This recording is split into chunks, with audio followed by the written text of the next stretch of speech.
and welcome to FPL Mate, your best mate for fantasy Premier League content for the 2023-24 season. My name is Dan, and today we are doing a tier list video for Game Week 9. We're going to be doing the top buys of the week and ranking them as to how much of a priority buy these players are going by the most popular ones. And guys, because we're on the international break and we've got a little bit more spare time, we're also going to be doing a sells version of this. So we're going to do the buys today, we're going to do sells tomorrow, so stay tuned for the second video. I know a few of you guys have requested this before. Since we've got a bit more time, I thought, why not? Let's do it. So, part 1 of 2. Today, the buys. If you enjoy this one, drop a like. If you do like this even more, do subscribe as well. Let's have a look at these players. So, as always, the 30 most popular transfers at time of recording are going to go on this tier list into these 5 categories, depending on how good I think they are as transfers to bring in for Game Week 9. So, let's start off with the 30th most popular transfer of the Game Week so far. That's going to be Vicario, who I think is going to be optional. The reason he's only going in optional is because I feel like 5.1 million is a little bit expensive for a goalkeeper at the moment. I feel like the goalkeepers in general, you can get a lot more value for money elsewhere. So, not a bad goalkeeper to have, but certainly not too high up the list. Next up, I'm going to put Højlund in. I guess I have to put him in optional. It's crazy that he has not scored a single FPL point, well, a single FPL return so far this season, and yet he is a popular transfer every game week. We have got some good fixtures coming up for Manchester United next, but I don't know. I'm just not fully convinced by Manchester United yet. I'd like to see some form from them first before going in on the likes of Højlund. So we're going to stick him in optional for now. Not really prepared to put him in any higher than that until, you know, he can prove himself in the Premier League and start getting those FPL returns. Next up, Fabian Schär. Obviously, we are enjoying the Newcastle defenders at the moment, but I have to say, 5.2 million is a little bit expensive. You can get better value for money elsewhere. So he's also going to go in the optional category, and Almiron is possibly going to join him there as well. Almiron has got some decent-ish form recently, but his underlying numbers aren't great, and I feel like I'd be looking elsewhere in the Newcastle team for the upcoming game week. So I feel like he is an optional player. Even this next fixture against Crystal Palace, I don't think is amazing for an attacker from Newcastle. Certainly would prefer to go for defenders, but I guess I see the appeal if you're looking to go cheap on a 6.4 million midfielder there. Next up, Turner. I feel like the next fixture against Luton is really good for him. If you're on a wild card, he would certainly be a player I would be picking. So for that reason, I'm going to put him in a good transfer. If you're just using your regular plain old Mr. Transfers, I don't know if I would waste a transfer on going for him necessarily, unless you are looking to free up some budget by going for a nice cheap goalkeeper. In general, you guys know I actually pretty much appreciate Nottingham Forest's defence recently. I feel like they've actually been doing pretty well, and Turner is very, very good value for money indeed. Johnson's been doing very well as well, but the next 2 difficult fixtures mean that I am going to drop him down into the avoid category for now. I still feel like he could be a good goalkeeper in the upcoming game weeks, but would I buy him this game week? No, I would wait a couple more game weeks before going in on him, particularly if we're talking about using a transfer or wasting a transfer on a goalkeeper. I feel like if you're going to do that, I would at least wait until the right moment. Again, if you're on a wild card, it might be a slightly different scenario, and you can bring in Johnston and actually play him in a couple of game weeks' time, but maybe leave him on the bench for the first couple of weeks after your wild card. Next up, Darwin Nunez. I'm not really sure where to put him because I feel like he is a really nice player to pick for the upcoming game weeks, but for this game week in particular, I am worried that he may get rotated or rested just because often Klopp doesn't like to play his kind of international South American players right after the international break, just because they are often come back from international duty quite late, long travel times, playing games later on in the week. I believe the South American games are on Tuesday night / Wednesday morning, so there's a little bit of a short turnaround. Not as much as usual, but yeah, there's a little bit of a short turnaround between you know, when Darwin's going to be playing for Uruguay compared to when he would be playing against Everton on the early Saturday kickoff. So for that reason, I do think he's a good transfer in general, so I'm still going to put him in the good transfer category, but I wouldn't put him any higher than that for this game week. After that, he may move to the great transfer category, in my opinion. I like Sofal for a pick. He's been getting a lot of assists recently, and West Ham's fixtures do look good in the upcoming game week, so I feel like he could be a really nice 4.5 million defender to go for. Diaby, however, is going to go in great transfer. Yeah, I like Diaby. I really, really think he's a great player. Every time I watch him play, he looks so dangerous. He really does, and I feel like with these amazing fixtures for Aston Villa, if you can't get to Ollie Watkins, I feel like Diaby is an amazing alternative to Watkins if you can go that way. So yeah, Diaby, definitely a really good pick, a really strong transfer, really good value for money. Got West Ham up next. West Ham obviously have been conceding goals recently. could Aston Villa continue their good form and actually Diaby be a big part of that? I think there's a good chance, yeah. Next up, it's Ødegaard. Yeah, would I go for Ødegaard this game week against Chelsea? Chelsea have been pretty strong defensively, so I'm not sure I would. Ødegaard, again, putting up pretty weak underlying numbers, and he hasn't looked quite the same player as he was last season. Maybe he's you know, maybe taken the confidence from last season, but it's not really coming off as well for him. Taking a lot of shots from range, not really getting in dangerous areas, not really creating quite as much as he did last season either. So Ødegaard, decent player, quite expensive, difficult fixture. For that reason, I feel like I've got to drop him in the optional category and no higher than that. But when we get this difficult fixture against Chelsea out of the way, Arsenal have got some much better fixtures, and maybe that would be a better time to go for the likes of Ødegaard and maybe some other Arsenal assets as well there. Areola up next. I really like him for this run of fixtures. After the Aston Villa game, I would be looking to play Areola pretty much every game. He seems nailed on now, which is good. Playing well. Yeah, I feel like we could see West Ham, when their fixtures turn around, we could see a few more clean sheets as well. So for that reason, Areola, I'm going to put him in. Good transfer. Good goalkeeper to go for right now. I like him. Next up, we've got the start of a lot of Spurs defenders with one player in between them. So first of all, let's throw in Udogie. So Udogie, I feel like is he's a decent transfer. You know, he's not too bad. 4.9 million. He's starting to get a little bit expensive there. Spurs still not looking like the best defense, but Udogie has that ability to create occasionally. You can get some attacking numbers from him, I guess. So for that reason, he's at least an optional, isn't he? He may be even a good transfer. He's somewhere around here. I'm going to put him high optional for now, but I might move him later down the line. Sterling is the next player. I'm actually going to put him in the avoids category. Do you guys remember what happened last time everyone brought in Sterling after a big haul against Luton? Well, it looks like we could get the same kind of trap all over again. Particularly when you look at Sterling's fixtures. They are so bad. He plays the likes of Arsenal next. You've got, you know, just some really difficult fixtures. You've got Man City coming up soon as well. It's really not a good run of fixtures for Chelsea. And although Sterling, you know, he has had these couple of explosive weeks, both of them have been against the likes of Luton and Burnley. Is he going to be able to produce the same against Arsenal? I'm not sure. So I would be looking to actually go for some slightly different midfielders than Sterling right now. And if you have Sterling, I would even potentially be looking to sell him, despite the fact he is coming off the back of a big FPL return, which is, you know, often controversial. People like to bring in players who just scored big. I mean, I'm not so keen on that one personally, so he's going to go in the avoid category for me. Next up, we do have the rest of the Spurs defenders. The whole the Spurs back line is going to be in this tier list video. Starting off with Romero, I feel like I will put him next to Udogie as an optional pick, slightly cheaper than Udogie, so I guess you do have the benefit there. The fixtures are much better for Spurs now, so you can maybe count on some clean sheet points as well, rather than just relying on him scoring goals, which, as we know, he has done it a couple of times this season, but that is atypical of Romero. So, yeah, I feel like he is an option with the fixtures that are coming up. Because there's some real opportunities for some clean sheets here. There really is. We've got Fulham up next. We've got the likes of Crystal Palace. Teams that typically don't score too many goals. So, yeah, could be clean sheets. Van der Ven is up next. Now, don't expect him to score a goal every game week, but I do like his price at 4.5, and at 4.5, I think he is better value for money than Romero. So if you're looking for a cheap defender, I feel like Van der Ven is optional. I wouldn't put these kind of defenders any higher, though, because they don't have that much attacking threat, really, and you know, Spurs still putting up pretty weak defensive numbers, so you do expect Spurs to concede chances. Whether they'll actually concede goals or not is another question, but they will concede chances, and I wonder if actually there's some other defenders elsewhere that might be slightly better. They still are options, though. I definitely still think they are worth talking about, but they would not be high priority transfers for me. Porro, I am going to put slightly higher, though.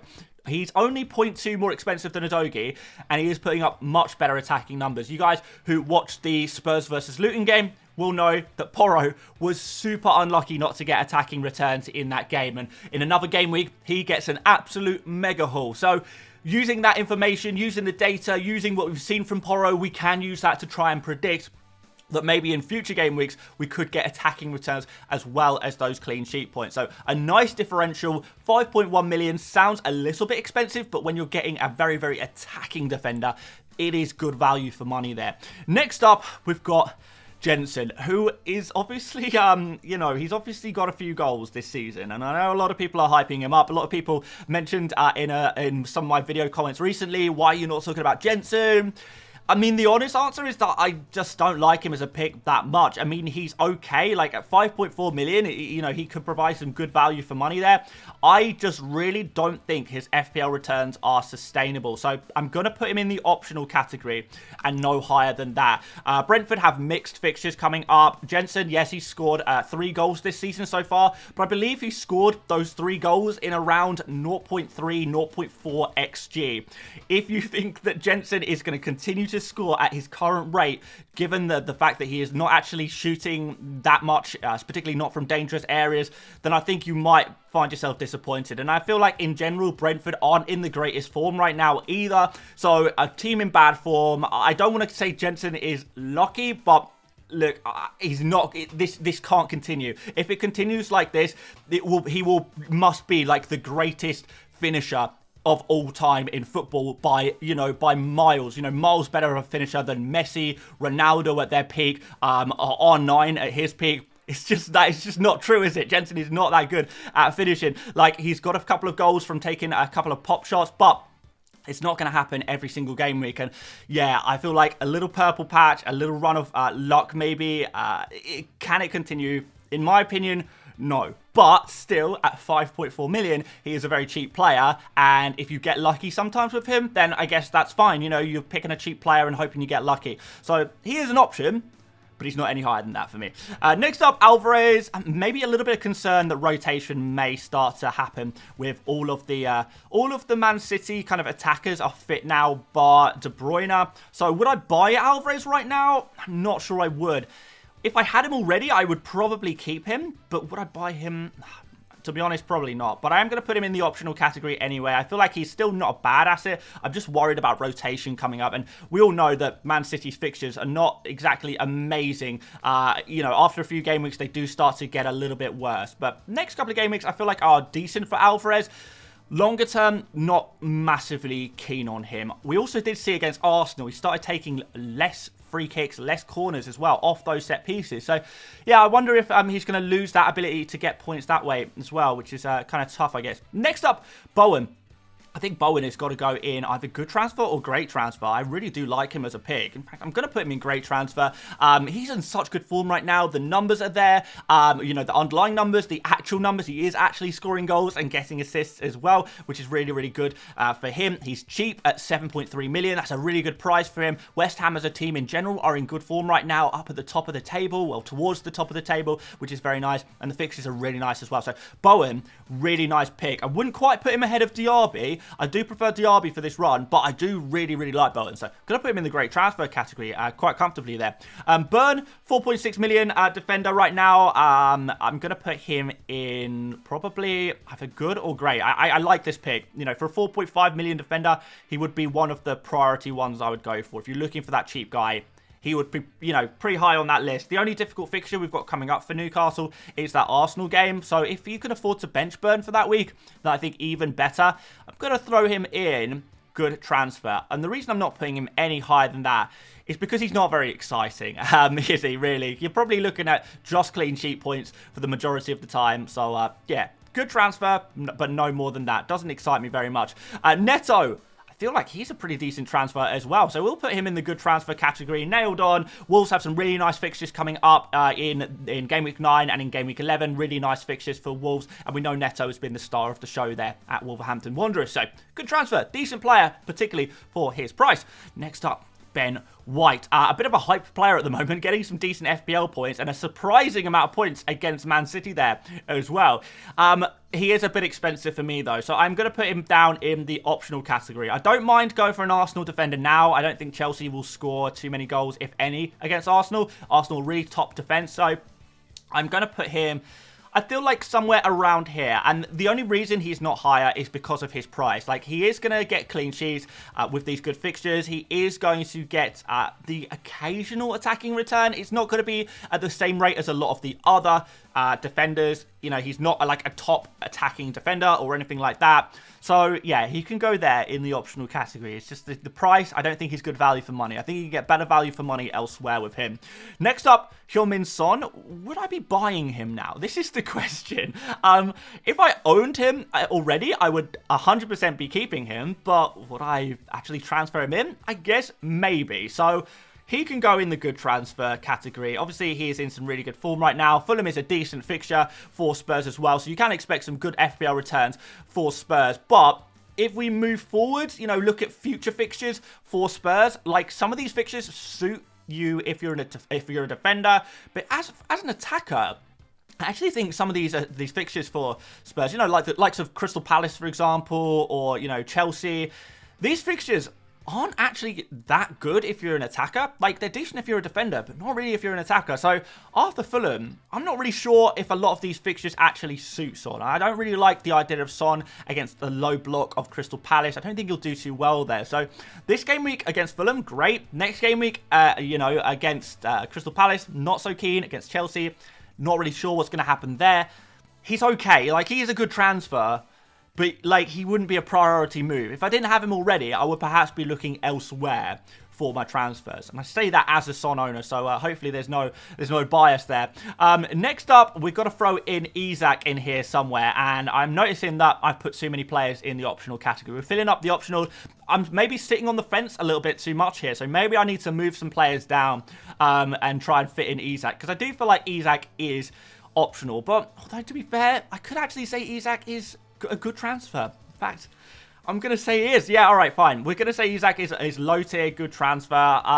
You know, he is probably going to be fit and available for this game week. I just worry about Isak and Wilson's rotation. The thing is, if you pick up Isak or a Wilson when they start in a good fixture for Newcastle, you're going to get some crazy FPL points. So it's such a risky pick. So I can't really put him any higher than good transfer because he is so risky. But when it comes off, it really comes off for Isak, right? So, yeah, he can go there. Next up, Trippier. Is he a must-buy? I don't think so. No, maybe not quite a must-buy, but he is certainly a great transfer. He is like treading the line of great transfer and must-buy. I think he is super important. And against Crystal Palace, you know Newcastle are keeping a clean sheet there. And with Trippier, you know there's going to be the potential for assist points and bonus points. I feel like Trippier is just so good. I feel like at 6.5 million, that probably slots him into must-buy. But now at 6.9... I feel like that price and the fact he is getting so expensive may be enough to say, yeah, maybe a great transfer. But honestly, this player is, you know, a player you really want to think about getting into your FPL team right now, as is Matty Cash, who I'm not going to put in great transfer. I'm going to put him in good transfer for this game week. And the reason is because I think West Ham will score against Aston Villa. So clean sheets are not looking super likely.